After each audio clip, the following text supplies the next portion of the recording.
Bene, dall'acquisto consapevole dei nostri prodotti agricoli parliamo ora della consapevolezza sul benessere ambientale. Si chiama Cambia l'aria, è la proposta informativa di un progetto firmato ARPAV e Regione Veneto, il servizio.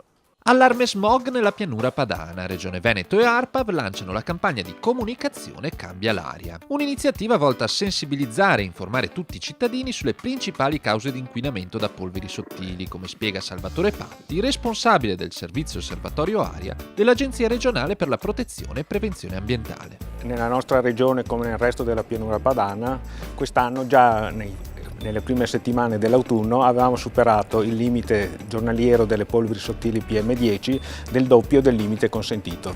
Le principali cause dell'inquinamento da PM10 e PM2,5 sono il riscaldamento domestico, il traffico urbano e l'industria. Un problema è quello della concentrazione di PM10 nell'aria, che Regione Veneto sta già affrontando a livello normativo, facendo squadra con le altre istituzioni regionali della pianura padana, come spiega Giampaolo Bottaccin, assessore regionale all'ambiente. È stato sottoscritto dalle 4 regioni del bacino padano insieme al Ministero dell'Ambiente. Le 4 regioni sono Veneto, Piemonte, Lombardia ed Emilia-Romagna, un protocollo, il famoso protocollo del bacino padano, che ha l'obiettivo di creare un coordinamento fra tutti gli enti locali nelle azioni che vengono svolte per combattere il problema dell'inquinamento dell'aria. Abbiamo appena bandito dei contributi per la rottamazione delle auto fino a Euro 3, così come abbiamo intenzione di fare un bando per la rottamazione delle vecchie stufe che creano grossi problemi a livello di PM10.